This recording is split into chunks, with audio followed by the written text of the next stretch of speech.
Hey guys, this is Repping with Repress.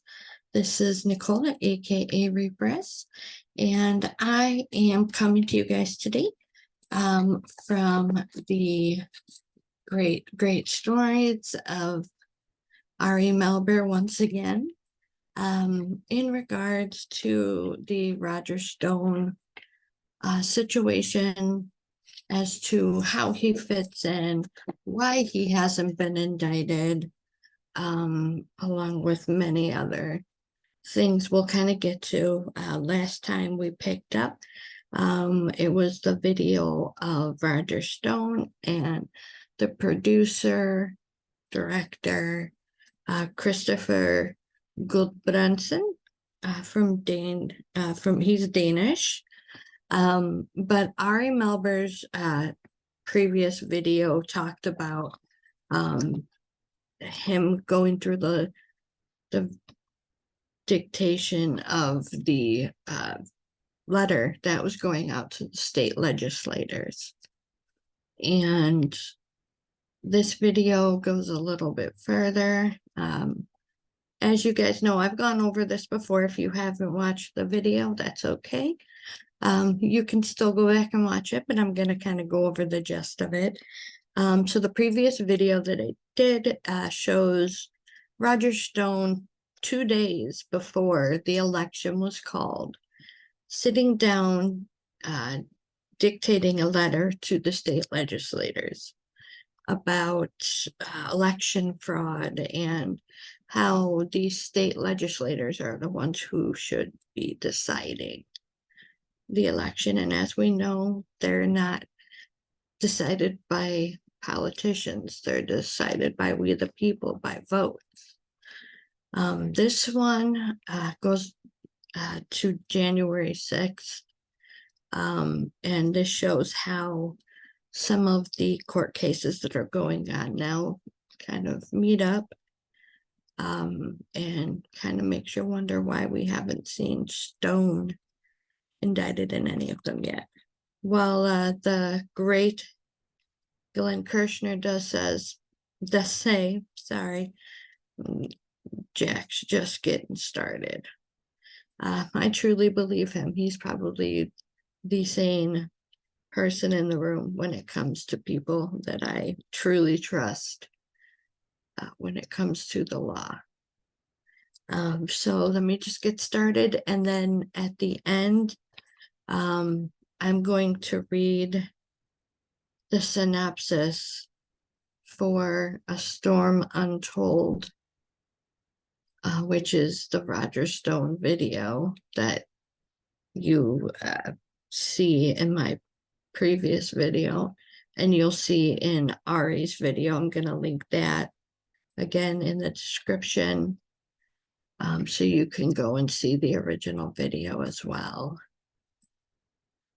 So Ari Melber, as you know, is a MSNBC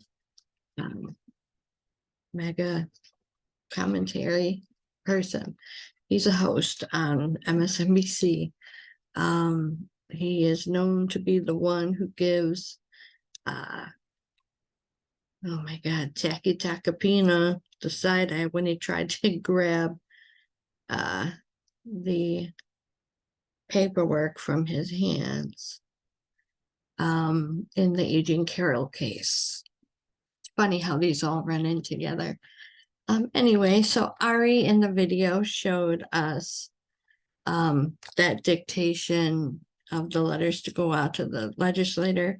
In this one, though, he shows yet another video of Roger Stone being released with his showing that wrinkled bag of treasonous crap, waiting outside with a group of people on the morning of January 6th. He half expected, it looks like, for a limo to come around the corner any minute to bring him to the Ellipse to be with Trump on the Capitol grounds.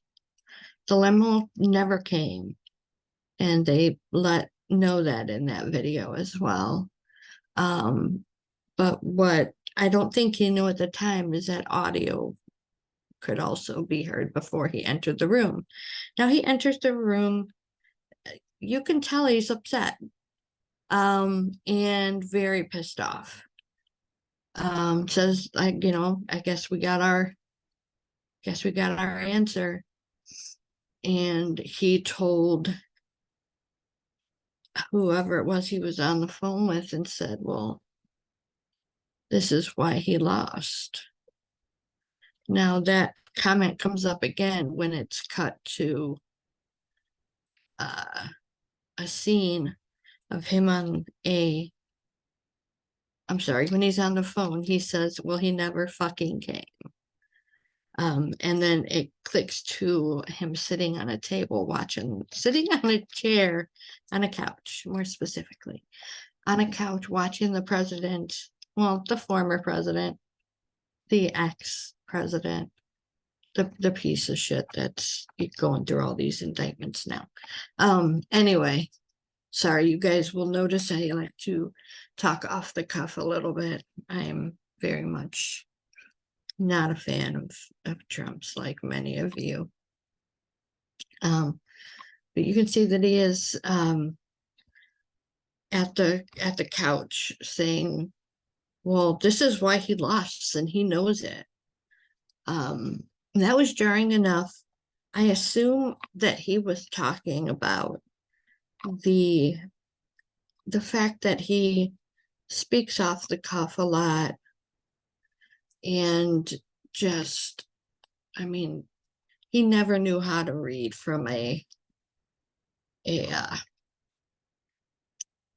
teleprompter. That was probably one of his least favorite and least talented things, is reading from a teleprompter. I mean, there's a lot he's not talented as, but one of the greatest joys was seeing how much he could really fuck up a speech. So after that, Stone is watching the former president's speech at the Ellipse, saying this is exactly why he lost. He knows it, visually upset. Speaking of his speech at the Ellipse on the 6th, speaking of the planning and of his off-the-cuff comments, as well as making more specific comments, often than not, though Stone never directly commented to Ari Melber about any of these videos that were coming out. Ari had asked for comments. They had contacted Stone, asked for comments. He would never comment to the show, but then you would see him say things like, yeah, I saw that Ari Melber segment. Oh, it looks like Danish misinformation. From what I can tell, looks like he is trying to blame the producer of the video that they were doing. I don't think many people really knew around Stone what video it was he was producing. I think maybe they thought that he was just recording for historical purposes, but no, sorry for that. I have to adjust a little, so get used to it. I got to move around a little bit for my back. So the only things that were being commented as Danish misinformation were things that were coming directly out of his mouth. So I'm not quite sure exactly where he really thought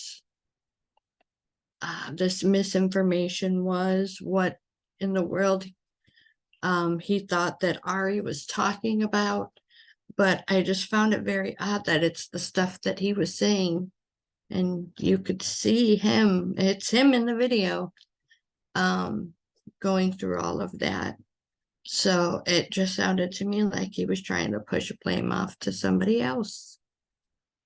So then after that, on this video, he even was making claims of North Korean elections, and ballots coming from a port in, I believe it was Maine. And I think that is where they got misconstrued. And once they got to Rudy and Trump, that's where the Chinese ballots and the bamboo story came from. Then after that, Stone was involved earlier than most anybody that's been currently indicted. People, he was trading calls with Trump as far back as January of 2020. So, and these were calls in relation to the election, and what they were going to do. Almost like they planned to do something regardless, like they weren't going to leave regardless. And so one of the things I did mention was how close he was to the Georgia case. And I will even go as far to say the DC case. I mean, I think he is very much entwined into both of them. Well, for one, the previous video I did where he was dictating to the state legislators, that's the stuff that John Eastman and Jenna Ellis were traveling collecting fake electors about later on after the election. And like I said, that first video was dated November 5th of 2020. And the election wasn't officially called until the 7th, which, I mean, obviously it comes after the whole Trump, well, basically we did win.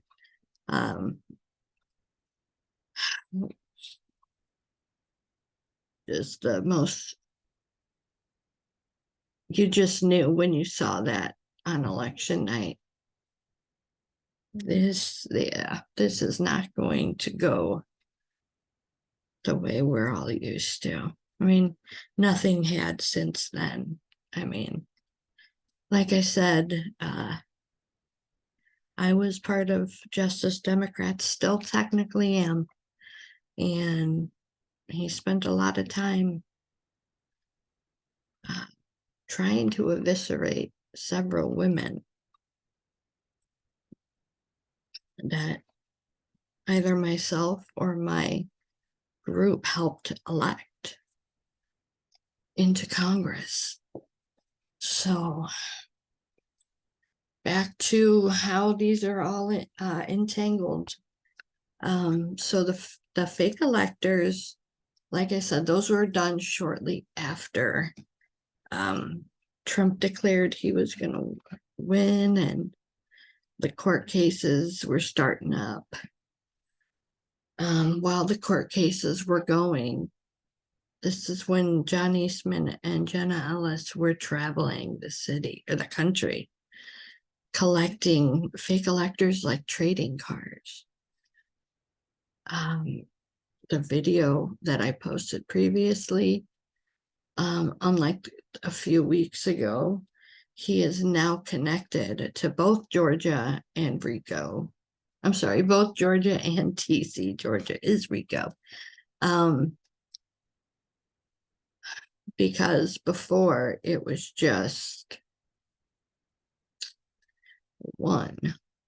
Now it's both, because Georgia was specifically one of the states that fake electors were called upon for. I know it's a little jumbled. I'm sorry, but this is a very emotional subject for me. It's very emotional, and it's very pulls on your heartstrings. And that's why I'm doing what I'm doing, to tell the stories that I learn about and try to get it out to people who may not normally have heard it, or just any, if I reach even one person, I've done something. But again, the fake electors were being collected around the country.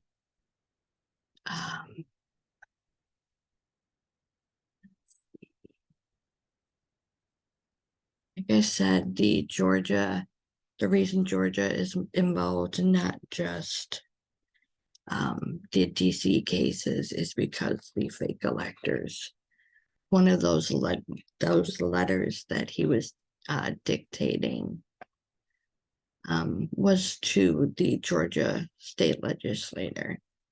And I want to know, he's one of the earliest coup plotters.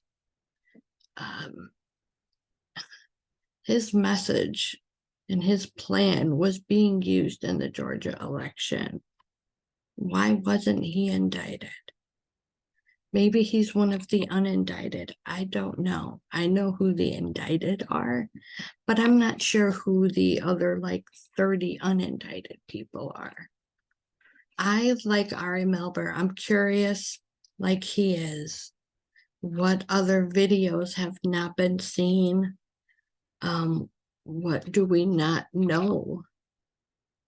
Well, I did find the synopsis and a trailer for a Storm Untold, which is the video that Stone did with that director. The director follows him around. I mean, it's only being shown in international film festivals right now. Shockingly, I know it hasn't reached the US.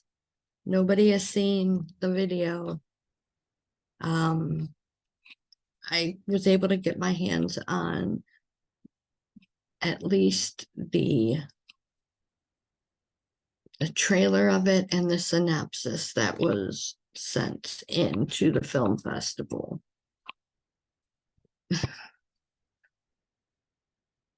So what I'm going to show you real quick is the trailer. Well, let me read you the synopsis first, and then I will show you a quick trailer of the video. So it says, using Donald Trump's notorious political fixer, Roger Stone, as his focal character, Danish documentarist Christopher Gudlabranson unpicks the prehistory of the January 2021 insurrection in Washington, D.C. This is a classic case of right time, right place filmmaking, as Gudlabranson began his project in 2018, before Stone was arrested and convicted for witness tampering and lying to Congress, pardoned by the president, and quietly reinstated in time to orchestrate Stop the Steal. Master plan that led to the attempted coup. The film crew are there for the entire roller coaster ride, up until the immediate acrimonious aftermath of January 6th, and captures major players being astoundingly candid or astoundingly reckless on camera. As the title implies, it all laid out in plain sight for months and years before the unthinkable happened. And the film also marshals copious broadcast footage of Stone and his presidential and Proud Boys cronies clearly or codedly announcing how far they are prepared to go to hold on to power. As far as Stone is concerned, the biggest surprise on the day is the last minute snub that sends him into a paranoid panic, seasoned with bursts of seething, impotent rage. Gordon Bronson's own journey is possibly even more eventful. He is frank about the mutual exploitation that underpins his relationship with Stone, and at one point is fired when his subject thinks he's got a better offer. Then, in the middle of the project, something happens that you've probably never seen in any other film. Despite constant ribbing from Stone as a commie, Galder Bronson quietly holds his ground and accumulates his evidence.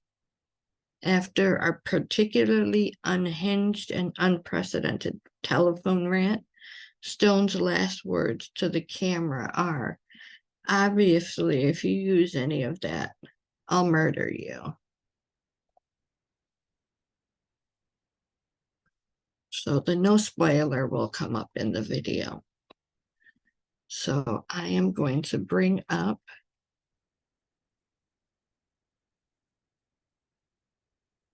So, Commander Gulwassen, good evening. sorry about that. Let me bring up the video real quick.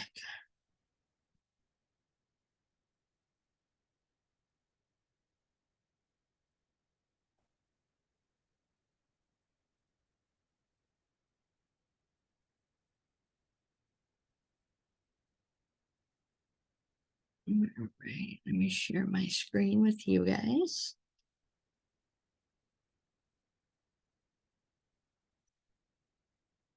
All right, here we go.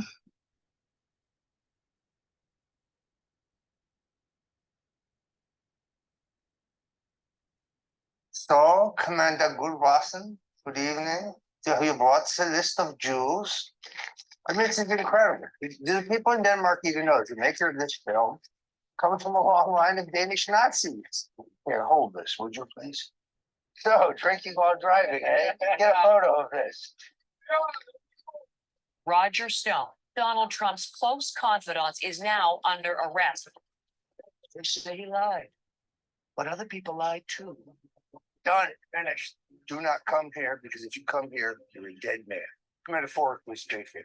So he has said yes to another documentary crew. Correct. I don't understand him. It's this or death. I like that. Roger Stone could die. So Christoph had a heart attack, probably stress related, met pain. So glad you're still alive. Anyway, here we stand with the front seat to history. We were getting ready to win this election. Frankly, we did win. We are relaunching Stop the Steal. President Trump has refused to promise he'll leave office peacefully. Right now, we need to mobilize bodies. Fight for America. Ooh, yeah. More than 300 people have been charged in connection with the January 6th attack. You said the word fight, Mr. Stone. You're charged with inciting violence. Bucko. You can't beat them if you're in prison. You can beat them if you're sitting in the body, because then you can say what you did is unconstitutional. Now do you get it? But you don't get it. God, you Danes have no sense of humor.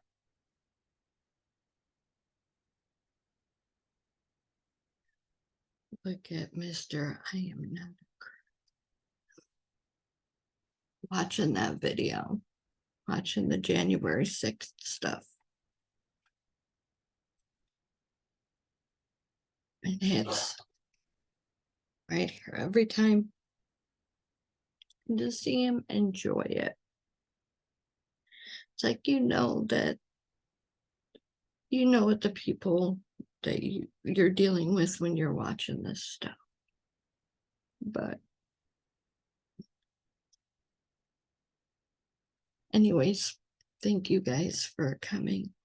I'll be sure to include Ari's original video.